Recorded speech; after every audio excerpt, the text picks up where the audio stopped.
আসসালামু আলাইকুম। আপনার উপর শান্তি বর্ষিত হোক। প্রিয় শরীদ, খাতমে কামালির ৩৯তম ধাপে আপনাকে স্বাগতম। আপনি জানেন, রোগ শোক, বিপদ আপদ, আসমানি জমিনি বালা মুসিবত, সকল ধরনের অস্থিরতা, অশান্তি, অনিশ্চয়তা, নিরাপত্তাহীনতা, দুর্যোগ, দুর্বিপাক, আজাব গজব থেকে মুক্তির জন্যে খতমে কামালি এক সহজ আমল। খতমে কামালির এই আমলের মধ্য দিয়ে প্রার্থনাকারী প্রার্থনার সাথে মিশে যান। আসলে প্রার্থনাকারী যখন প্রার্থনার সাথে মিশে যান তখন প্রার্থনা কবুল হয়। খতমে কামালি প্রার্থনা কবুলের এই পরম মুহূর্তে আপনাকে নিয়ে যাবে। তাই নিজের, অন্যের, সমাজের, দেশের, মানব জাতির যে কোনো কল্যাণের নিয়তে আপনি এই আমলে অংশ নিন। আপনি সকল বিপদ আপদ, বালা মুসিবত মুক্ত হন।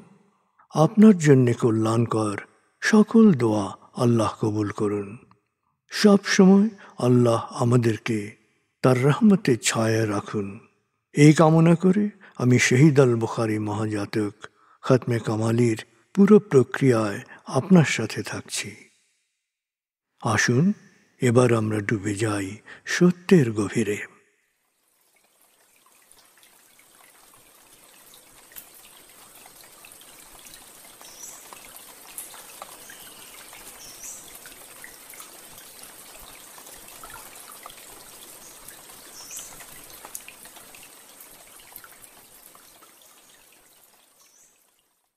হে আল্লাহ, বিতাড়িত শয়তান থেকে আমি তোমার আশ্রয় প্রার্থনা করছি।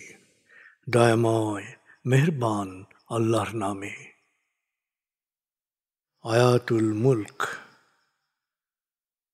হে আল্লাহ, সকল ক্ষমতার মালিক, তুমি যাকে ইচ্ছা ক্ষমতা দান করো, যাকে ইচ্ছা ক্ষমতাচ্যুত করো, যাকে ইচ্ছা সম্মানিত করো, যাকে ইচ্ছা অপমানিত করো। তুমি সর্বশক্তিমান, সকল কল্যাণ ও মঙ্গলের আধার। তুমি দিনকে ছোট করে বড় করো রাত, আবার রাতকে ছোট করে বড় করো দিন। তুমি প্রাণহীনে দাও প্রাণ, আর প্রাণবন্তকে করো প্রাণহীন। তুমি যাকে চাও বেহিসাব রিজিক দান করো। সূরা আলে ইমরান আয়াত ২৬-২৭। আয়াতুল কুরসি। আল্লাহ ছাড়া কোনো উপাস্য নেই। তিনি শাশ্বত, চিরঞ্জীব, বিশ্ব প্রকৃতির সর্বসত্তার ধারক। তিনি তন্দ্রা নিদ্রাহীন, সদা সজাগ, মহাকাশ ও পৃথিবীর সব কিছুর মালিক। তার সদয় অনুমতি ছাড়া তার কাছে সুপারিশ করার সাধ্য কারো নেই। দৃশ্যমান বা দৃশ্য, অতীত বা ভবিষ্যৎ, সৃষ্টির সব কিছুই তিনি জানেন। তিনি যতটুকু জানাবেন এর বাইরে তার জ্ঞানের সীমানা সম্পর্কে ধারণা করা কারো পক্ষেই সম্ভব নয়। তার আসন, তার কর্তৃত্ব পৃথিবী ও নভমণ্ডলের সর্বত্র বিস্তৃত, আর তার সংরক্ষণে তিনি অক্লান্ত। তিনি সর্বোচ্চ, সুমহান। সূরা বাকারা আয়াত ২৫৫।